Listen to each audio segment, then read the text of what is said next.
What is up, guys, and welcome back to my channel. For today's video, if you guys don't already know, we are going to be covering the topic of volume and overtraining. And more specifically, we are going to be getting into the upper limits of volume, what overtraining is and how to avoid it, deloading, and how to use all the previously mentioned topics to maximize gains in the gym. Now, most of what I'm going to be covering in this video is scientifically backed. However, a lot of it is also going to be based on experience, since the scientific literature doesn't have much information on an exact magic number of the upper limits of volume and what will lead to diminishing returns. However, I can say that everyone I've trained, including myself, have seen the best gains using the strategies I'm going to be covering in this video, and seem to really enjoy training this way. So firstly, and jumping right into the video, we are going to be covering what the upper limits of volume are. Now, since there isn't much scientific literature explaining what the clear cutoff is, I'm going to be basing this part of the video mainly on my experience with a little bit of backing from the scientific literature. Now, jumping right into it, my recommendations for the upper limits of volume are going to be around 20 to 30 sets weekly per muscle group, with bigger muscle bellies like the pectoralis major or the glutes going around the lower side of the spectrum, given that they fatigue themselves a lot easier during compound movements like a heavy set of bench press, deadlifts, squats, barbell hip thrusts, etc. And with smaller muscle bellies like your biceps, I'd say to go closer to the upper limit of the threshold, given that they take less time to recover and often aren't involved too much in compound movements, or at least aren't as fatigued in compound movements. Now, again, this isn't a clear cutoff or a magic number that works for everyone. 20 to 30 sets weekly is what my recommendation is for the average or slightly above average person. In fact, through my scoured literature, I haven't seen a single study that shows a loss in gains. They usually always show a plateau. However, this doesn't mean that you should go to the gym and hit every muscle group with as much volume as possible, because that's a great way for you to overtrain or get yourself injured, which will definitely lead to a loss of gains. Now, with 20 to 30 sets being the upper limit of volume, I'd also like to mention that the minimum effective dose is somewhere around 10 to 15 sets. Now, this will show pretty decent gains, especially in a newbie. However, the more advanced you get, it won't do much, and doing any less might show you a bit of gains, but nothing too noticeable. So if you're not in the gym to achieve maximum gains, or maybe you don't have a lot of time on your hands, I'd recommend 10 to 15 sets to see a decent amount of change without fitness becoming a lifestyle.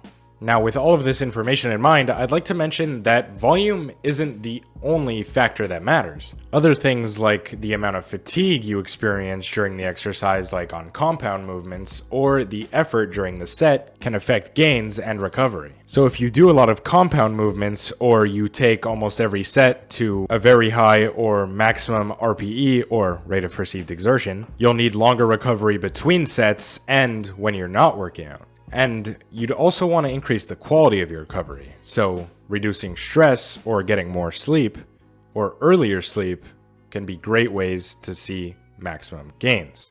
Now, with everyone's genetics being different and their training style being different, it can be very hard for people to know exactly how far their body can go without running into recovery issues.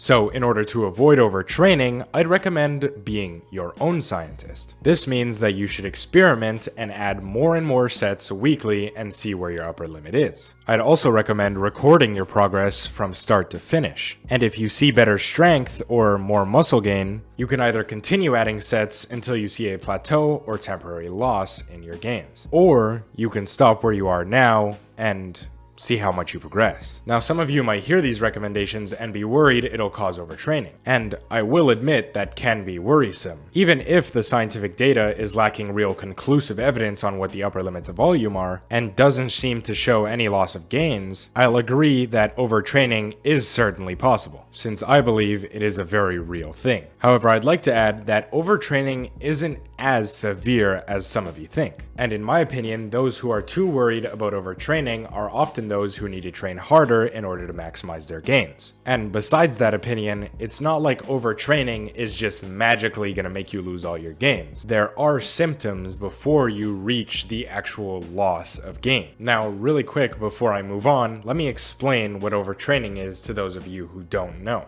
Overtraining is when there is an imbalance between training and recovery that results in a loss of performance or gains lasting more than 2 to 3 weeks. Now, with that information in mind, it's actually quite easy to spot when you're overtraining, or at least overreaching. All you'd essentially have to do is track your progress. If you start to see that you're more sore, tired, and irritable, as well as having a loss in performance or gain over the past 2 weeks, then you're officially overreaching. And if you do find that you're overreaching, that's a good indication that you should either take a training break or deload for 2 weeks. A training break meaning you completely stop lifting weights for 2 weeks, or a deload meaning that you reduce the weights at which you load or the reps you perform per set by approximately 50 to 60%. And if you tracked your volume or effort properly, you could begin to experiment with either lowering your volume, effort,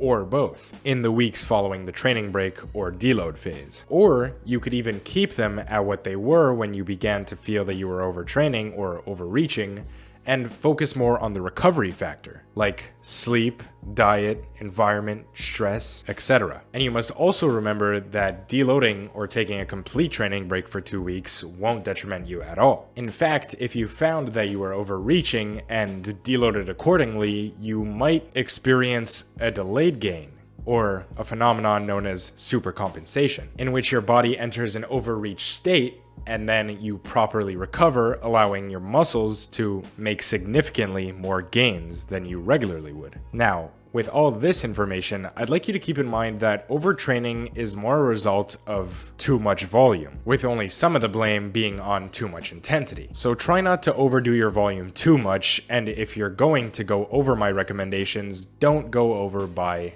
too many sets. And if you're going to increase your intensity and attempt to reach failure, I'd recommend only doing 1 to 2 final high intensity sets every other exercise.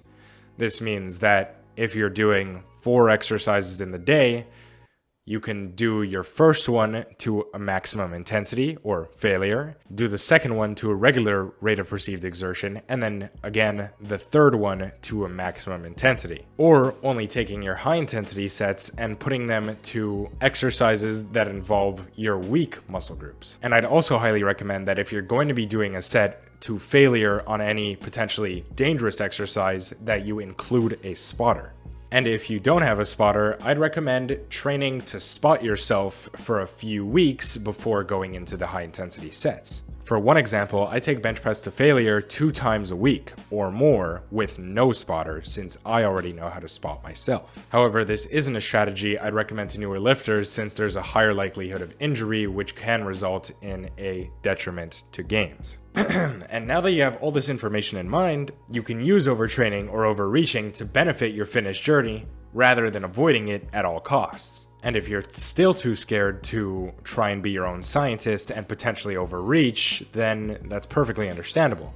I'd only recommend these strategies to the athlete who wants to maximize his or her potential and turn training into a lifestyle rather than a hobby, and not to the average lifter who is just looking to pack on a bit of mass and look slightly better. And if you're the athlete who wants to maximize his or her gains but is also cautious, you have to remember that you'll never know where the line is if you haven't crossed it. And if you use my recommendations correctly, you'll only stand to benefit, with the worst case scenario being that you'll feel slightly more tired or irritable for 1 to 2 weeks, before reaping all the benefits, of course, given that you follow my recommendations properly and don't injure yourself in the process. Now, lastly, with all this information in mind, I'd like to remind you guys that overtraining is caused by an imbalance between training and recovery. So I'd like for you to keep in mind that you shouldn't only make changes to your training regimen when trying to maximize your gains or when running into recovery issues. It's equally, if not more important, to also look at the recovery factors factors like your stress levels, happiness, lifestyle, mind state, and most importantly, your sleep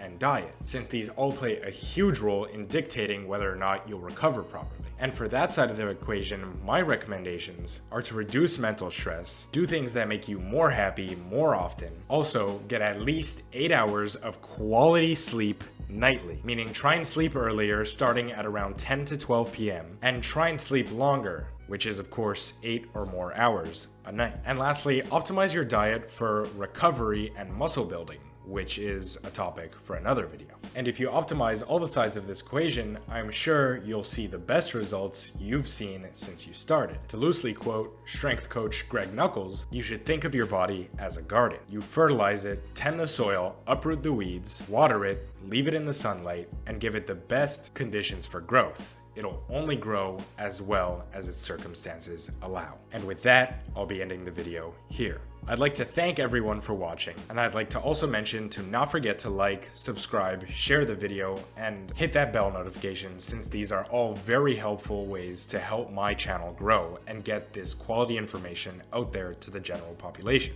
And with that, goodbye.